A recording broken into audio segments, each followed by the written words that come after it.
Good evening. Oh no, I've just sprayed water across my glasses. That's a good start, isn't it?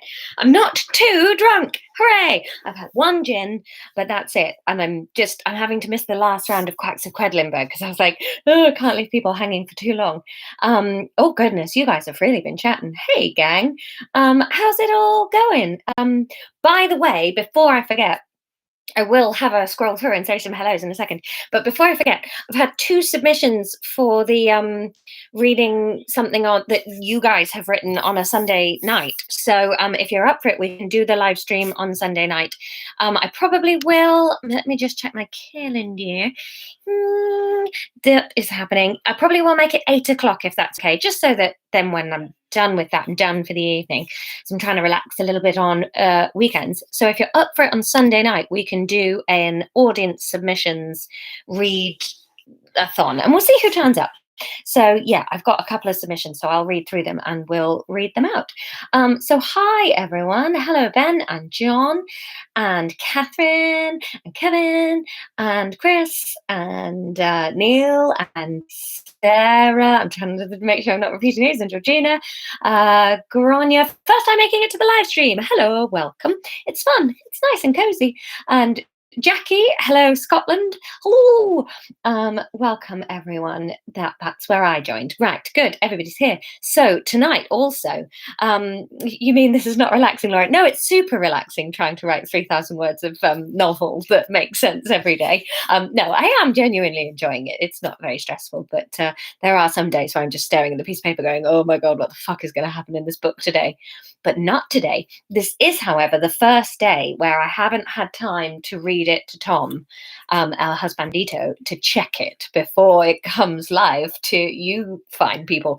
So this is the first unchecked chapter that that you've had. So I hope it's all right. I think it is, but then I always do because I think I'm brilliant. Anyway, you can tell I've had one gin, can't you? Oh, tickly ears tonight. Right, okay, let's do it. Okay, it's because I had to go to the supermarket today to buy my bloomin' because my granddad lives with his girlfriend, and they're really lovely. But I was shopping for them for a few weeks, and then age concern took over, and then they rang and they said, oh, we've come up with a solution so that you don't have to shop for us. And I was like, all right, okay, what's the solution? And they went, well, we're doing it. And I was like, that's not the solution, guys. That's the opposite to a solution. That's the absolute. So it took me a while on the phone to convince them that I was going back to doing the shopping for them. So I was doing that today. But I find it very stressful doing two shops at once. Like they give me a list and it's not too bad, but because I'm trying to shop for me and Tom and make sure I've got all their stuff and it's like nuts. I know they can't. I know. I told them. I absolutely told them. So they are now staying in the house again and I'm shopping. So, right. Sarah, no, I'm not reading the dictionary in different accents. Absolutely refuse point blank. Okay, let's read the chapter then. It's 5 past, isn't it? Right. And my little sister was very grateful for your happy birthday. So thank you to everybody that said happy birthday. Okay. Emma hoped for a second that if she just stood frozen on the spot, Fiona might forget that she had asked Emma about Norman. Perhaps Emma would get lucky and Fiona would forget she existed altogether. That would be ideal. We should watch Jurassic Park when we get home, said an unhelpful voice in her head. We don't have it, said another, and would you please concentrate?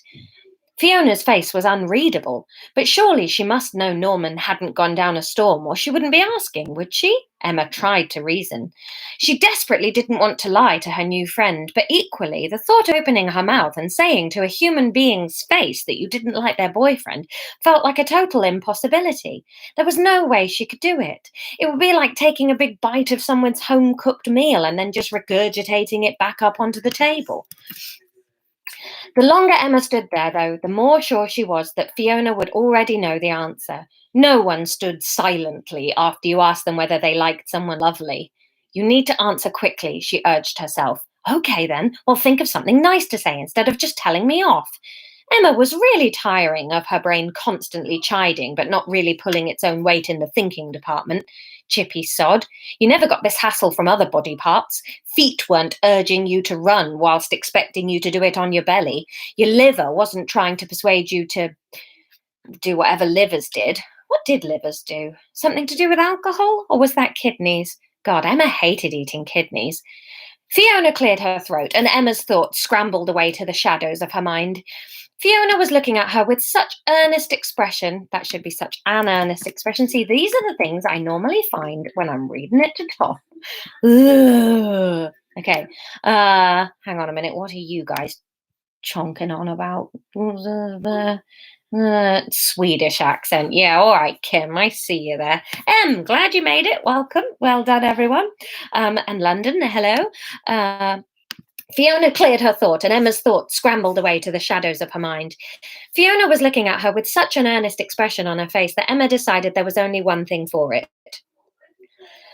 I didn't love him, she stated. Fiona wrinkled her nose immediately. I knew it. Was it the ice cream thing? Because I called him out on that at the time. You saw me. She seemed immediately defensive, and Emma wished she could wind the clock back and say something different. No, it wasn't the ice cream thing. Well, I suppose that wasn't great, but it's not like I was expecting him to pay for everything. Not at all. He just seemed a bit money obsessed, maybe, she tried lamely. Business obsessed. He's business obsessed, not money. He doesn't care about money at all. Fiona was not taking this well, and Emma was really panicking. She eyed the door, horribly aware that she would be much better at taking on Fiona's arguments if she'd been able to grab that brunch that had been so tantalizingly dangled. Yeah, okay, maybe not money obsessed, just the way he was counting his notes and then paid with a £50. Sounds like there was quite a lot you didn't like, snapped Fiona, cutting Emma off mid-tangled sentence. Fiona, please don't be mad at me. You asked, and I'm just trying to be honest. I'm not saying I don't like him, but he did make a bit of a mixed bag of first impressions. Fiona was grinding her jaw. It looked at Emma like she was winding it up, ready to launch some words out, and Emma braced herself for impact. I asked you because I thought you'd be kind, Fiona managed to get out. I was trying to be kind, but kind and honest, Emma protested. So you hated him? No, not at all, but you said yourself he was a bit brash. Emma was desperate to placate a seething Fiona. Well, it's all right for me to say it. He's my boyfriend, said Fiona. Someone else's husband, said a sly voice in Emma's mind, but she shushed it for being incredibly unhelpful to proceedings. She tried to backtrack and see if that worked on calming Fiona down. I think he was probably trying to impress us, so that's why he was a little bit different to how he normally is with you. Like you said, he wasn't like he was when he's normally... Nope. Like you said, he wasn't how he normally is when you're on your own with him, and I reckon that's all it was. Honestly, Fiona, I would more than happily hang out with him again. But Fiona was too far gone for coming round now. She eyed Emma furiously. Well, fat chance of that. He says it was far too risky us being out for the day like that, and he's not going to do it again anyway. Lucky you, Emma. You won't have to deal with my dreadful boyfriend again. You can carry on living your perfect little romance out. Fiona, come on, that's not fair. Emma tried to protest, but Fiona was lashing out and was not to be calmed. Thankfully, a small group of shoppers picked that point in the argument to come racing in and straight up to Fiona, asking to see the full collection of tree toppers. So Fiona had to paint a smile on and stop heaping the guilt onto Emma's frazzled brain. As Fiona led the customers over to the shelves on the far wall, she turned over her shoulder to look at Emma. I need you, that should be a 2 again. I need you to give the stockroom a big clean out, she said crisply. Absolutely. I'll just pop out and get us those butties, shall I? Emma said back, trying to keep her voice light as if the tension was completely unreal. Fiona glanced at her watch. Your lunch break isn't for another 3 hours. And with that, she turned back to the customers and led them over to the toppers. Emma traipsed miserably down the stairs to the basement stockroom where it smelt like mould and boxes were stacked precariously on top of each other in the damp. She tried to feel sorry for herself, but it kept coming out as pity for Fiona. No, she tried to set herself straight. Fiona is being a total bitch.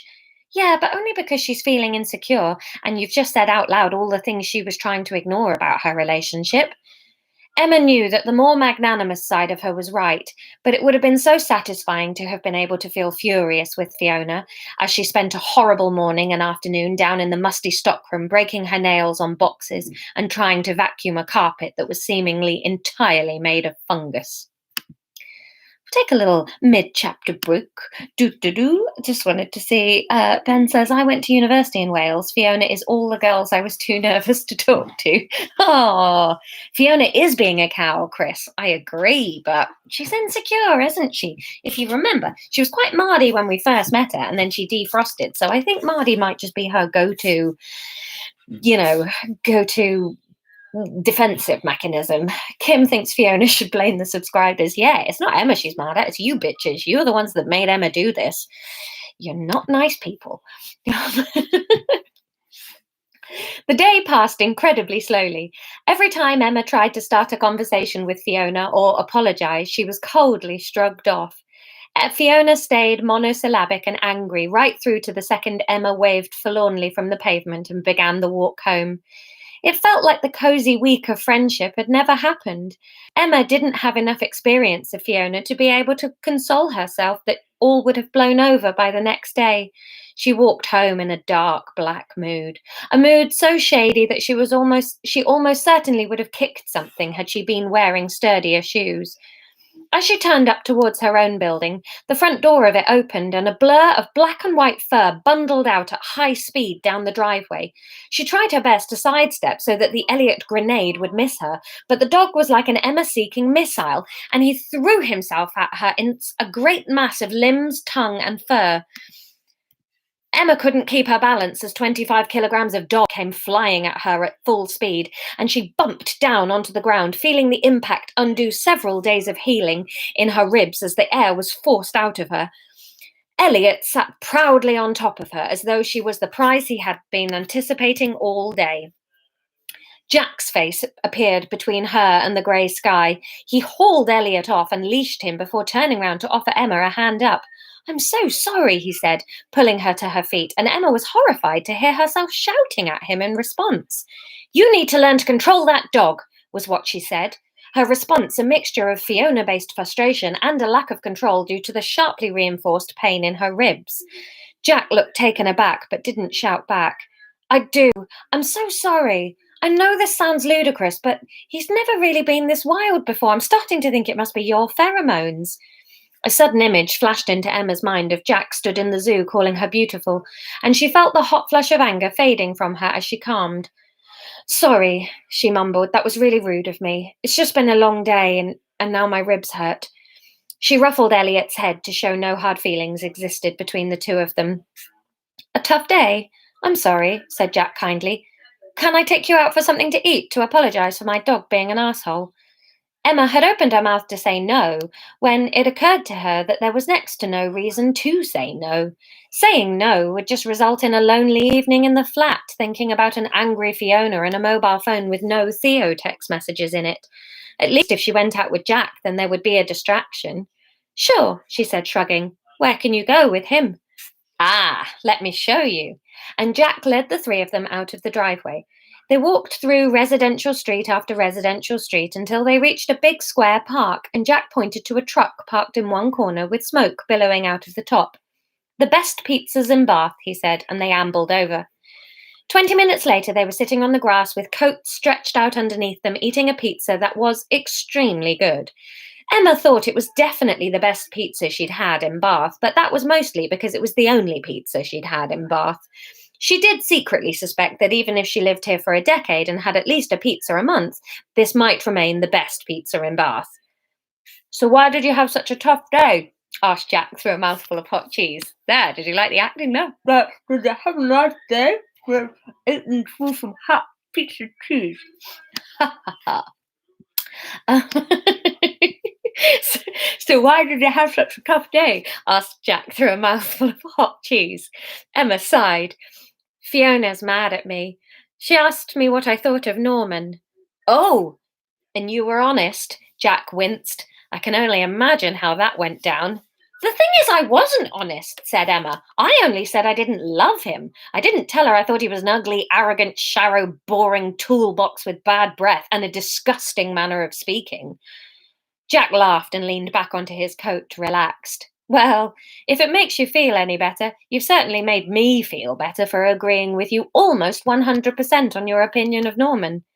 Only almost 100%, teased Emma. Oh, yeah, I'd have added unforgivable tightwad. Emma's laugh forced a small shot of marinara out from between her lips and onto Jack's jeans. She felt mortified, but he just smiled at her and flicked it off with his fingers. Got you with that one, he said, and took another bite of his own pizza. She was furious, but I actually think I'm glad I didn't pretend. And actually, I think she's only mad at me because I said what she was already realizing and she doesn't want to deal with it. Jack nodded. I agree. I might have something you could give her to cheer her up. Du, du, du. Small pause.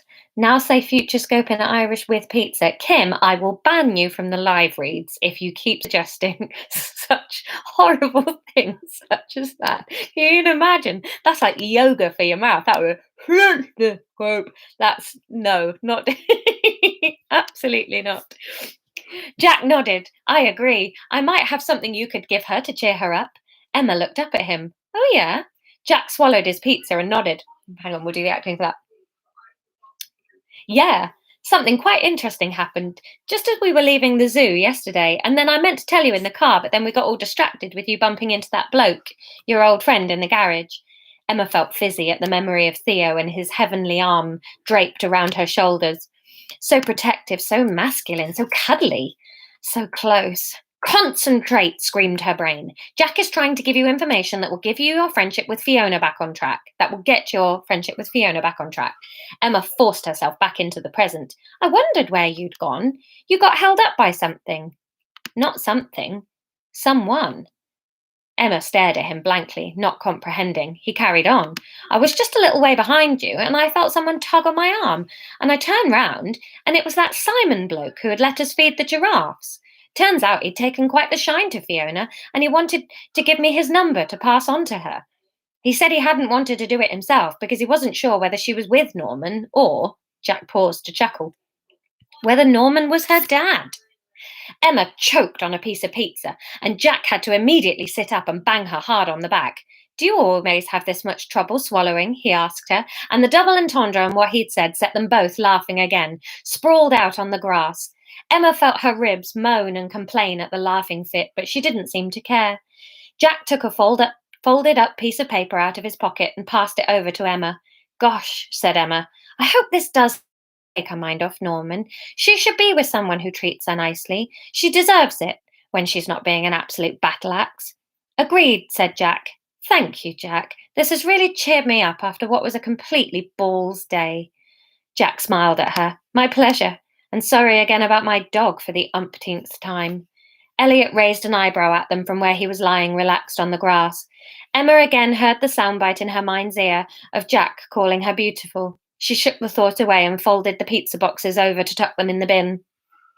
It was starting to drizzle lightly as they made their way back to the building, but it didn't dampen their giggly spirits. In fact, Emma was in such a good mood that she didn't even notice her phone buzzing in her pocket. End of chapter. Oh, maybe we should have a theme tune for the book. It's a bit late, isn't it? We're 3 weeks in. We should have thought of that at the beginning.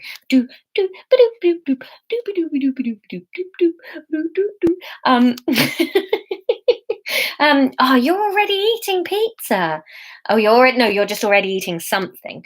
Okay. Thanks, Nuts. Glad you enjoyed the chapter. I love your gasp, John. Good. Another cliffhanger. Da da da. Yes. Okay. So, right. Your question. What is your question going to be? Your question for the next episode actually has nothing to do with the phone buzzing. It's a bit of a curveball. Your question is, who comes to the shop the next day? Your choices are an actor, a chef, a salesman, or an artist. those are your choices. Who comes to the shop the next day? An actor, a chef, an a salesman, or an artist?